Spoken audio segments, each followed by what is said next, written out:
Okay, so you know how things are completely kind of screwed in our modern day? Like how you can't get a house, you can't even get an apartment. There's addiction, there's AI, there's like sadness. I don't need to say it. I don't need to say it anymore because you already know. And so that's enough of the problem. I have an idea. I have an idea that I want to talk about.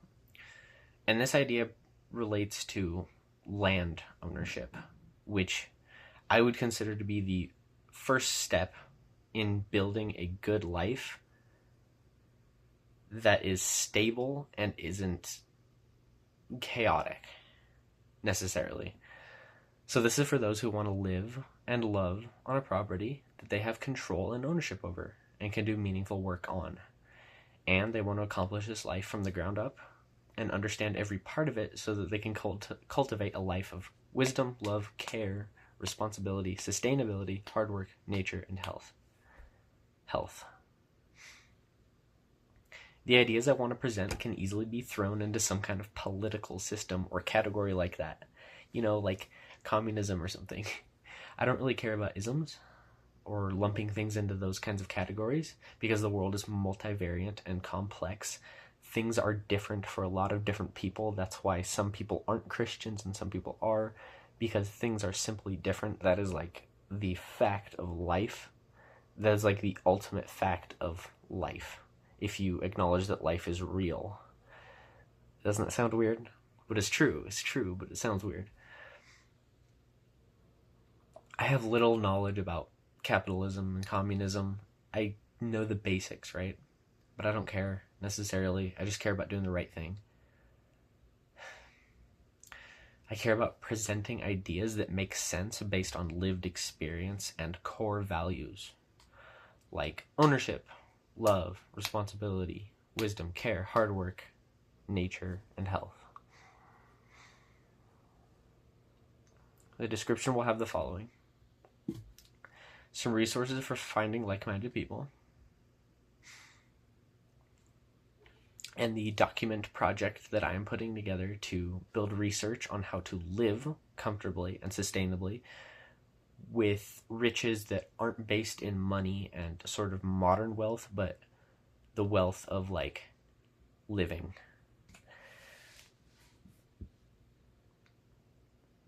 And so that's within the description.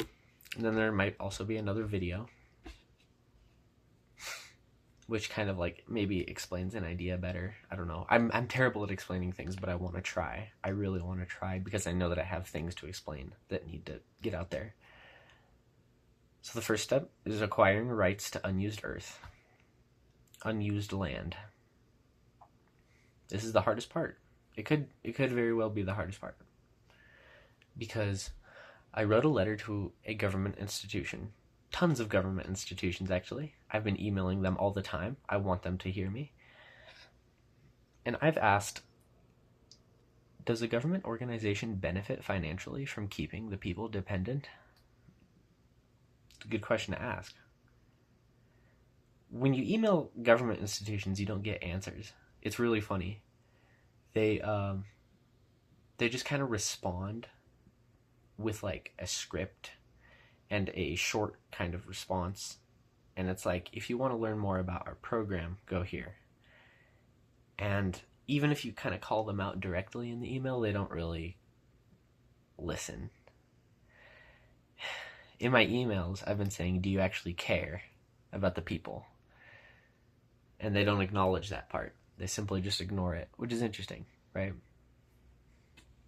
And I understand that things have to be efficient and proper. And so people like me get filtered out because I'm a little bit less compliant with like evil, things that I perceive to be evil. I'm a little bit less compliant with those kinds of things. So I get filtered out. That could be a little bit biased, which is fine. I want answers, and so I'm asking people for answers. And somebody better share answers if they're going to claim to impose rules. So government is a system created by humans and supposedly for humans. And it's based on teamwork and allocating resources. And if that's not the case, then there could be tyranny. And then we'd have to stand up to that, theoretically.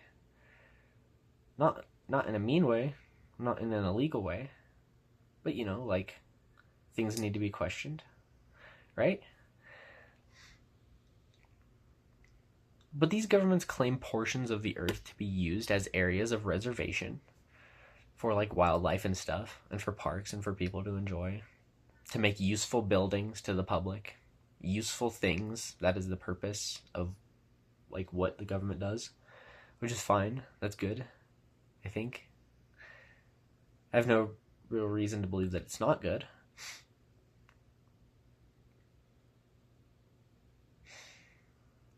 But people deserve the right to own things. And so I forget who it was, but someone kind of sketchy throughout history said, "You'll own nothing and be happy." Who was that? Why does that stick in my head? Do you remember that? Do you remember that quote? "You'll own nothing and be happy." Kind of weird. Where's the problem? The real problem is that all people deserve the right to own land to build a life upon in some way, shape, or form. And so why is it hard? Why do people struggle with like debt and school and poverty? And why do people make bad decisions, risky and bad decisions, based on their level of poverty? It's really sad. It's really sad. And so I'm trying to solve this problem by redefining wealth. Like, you know what I mean? What if instead of like money and like housing, and what if wealth was just kind of your memories? Or what if wealth was just being alive? Do you care about that? Like, do you care about redefining wealth in that way? To not be as materialistic as it culturally is?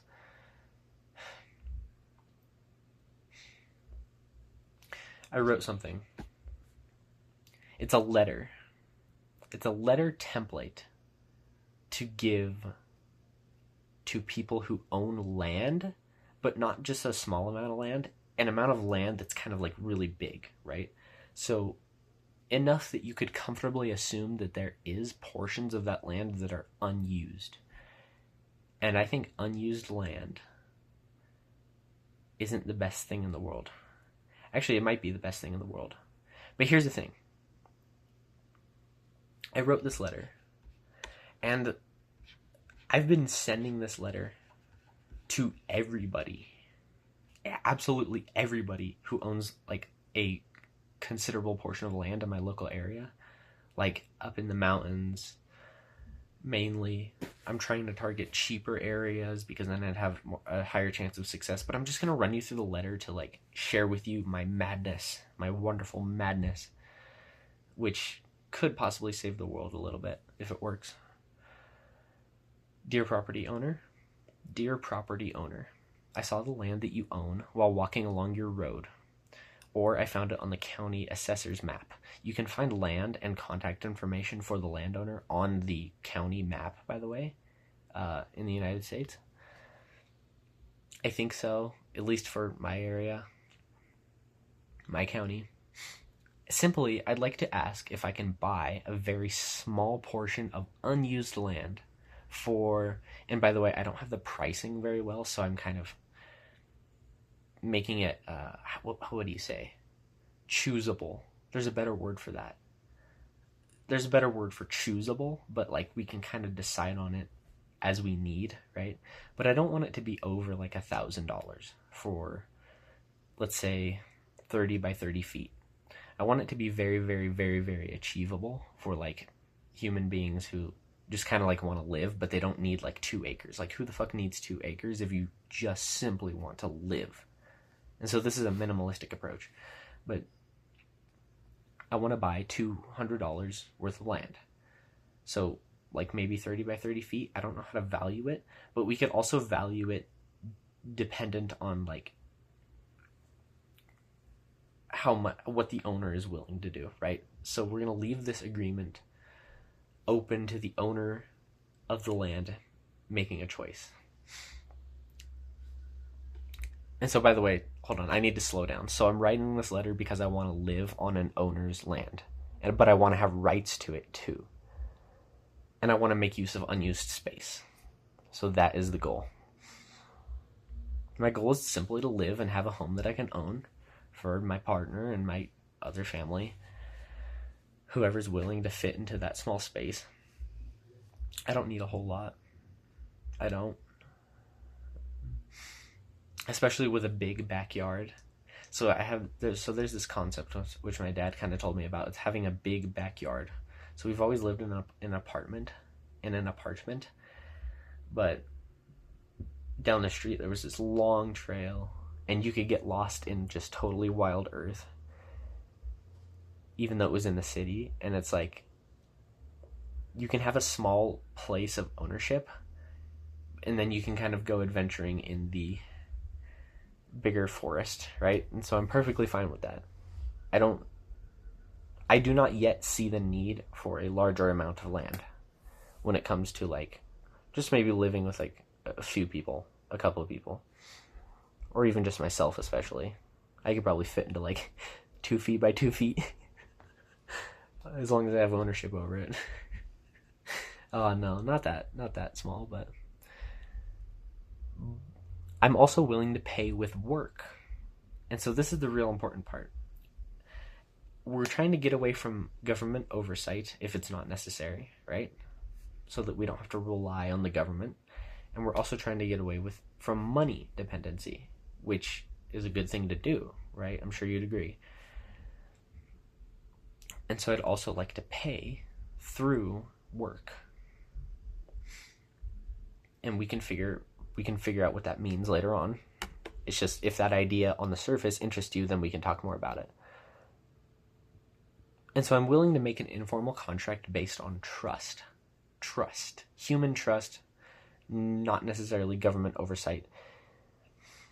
Because the government wants to regulate everything and make everything about money.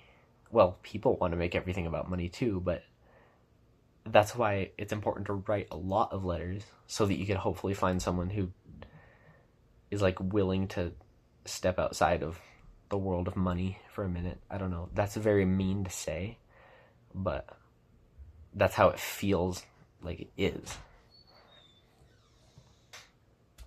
And so I'm willing to do this informal contract. I just want that process to be reasonable and fairly easy, right? Because it should be, right? Because everybody in the world should maybe have rights to land. I think so. And it shouldn't be overcomplicated, and it shouldn't be confusing to live. Wouldn't you agree? Tell me if I'm wrong. Tell me. I want to know. And I want to talk about it. And I want to be proven wrong. But I don't think you can prove me wrong. But I'm willing to listen nonetheless. I'm willing to grow and learn. But you'd have to teach me first. And then this final part of the letter is pretty good. Because it's, if not, then could you help me in by providing knowledge? Could you share feedback about the thing that I'm proposing, at the very least? Could you share anything that you know? Could you tell me how I could be more convincing towards someone else? I don't know. Just ask for help in a genuine way. I'm trying to ask for help in a genuine way, and we'll see how it works out. A lot of people aren't going to be interested in selling or trading land, but that's okay. And so that all is my plan, to get rights to land in a way that makes sense. And then from there, I can build a shelter, which is very minimalistic, right? It doesn't have to be expensive. You don't have to really, really save for this. The goal is for you to not even have to get a job that you would hate. The goal is to work. See, that's where you might get kind of lost and kind of confused, because the goal is to work. It's going to be a lot of work, but maybe not money focused work. You know what I mean? So it's divorcing money from work. Isn't that cool? Tell me if that's wrong. But you can't. You can't. But you could try. A lot of people like to defend money as though it were God in a way, which I find to be strange, but I don't know. I don't know why people do that. People do it, and so it's judgmental and mean of me to say that, but people do it, which is even weirder than me being judgmental. So we'll build this thing. We'll build a house if something like this works, right? We'll build a structure. Bushcraft, using recycled materials. It's possible. You wouldn't have appliances, but not everyone needs them.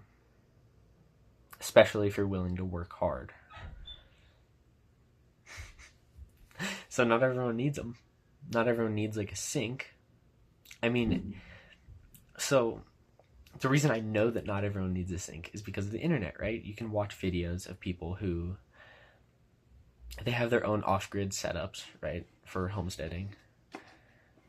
And that all works. And some people even just have like a jug, like a big old water jug, and then you can like go refill it somewhere, whether it be a river. And by the way, yes, you can get water from a river as long as you filter it and boil it. And it works out. There's ways to do things.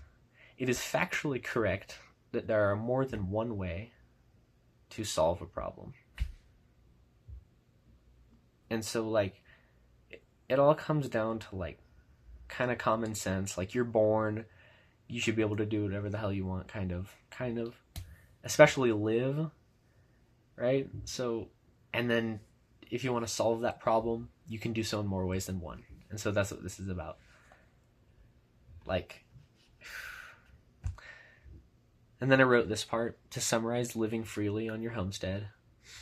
Build a structurally sound temporary shelter using recycled or all natural materials.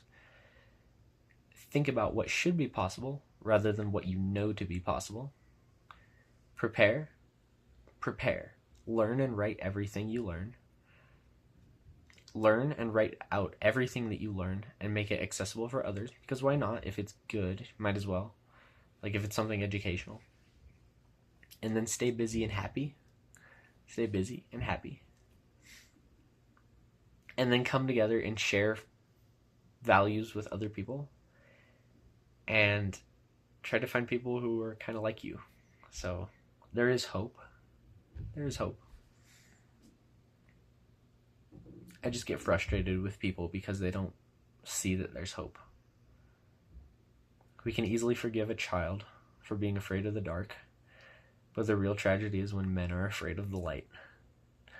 I don't know. Some people are kind of afraid of the light sometimes.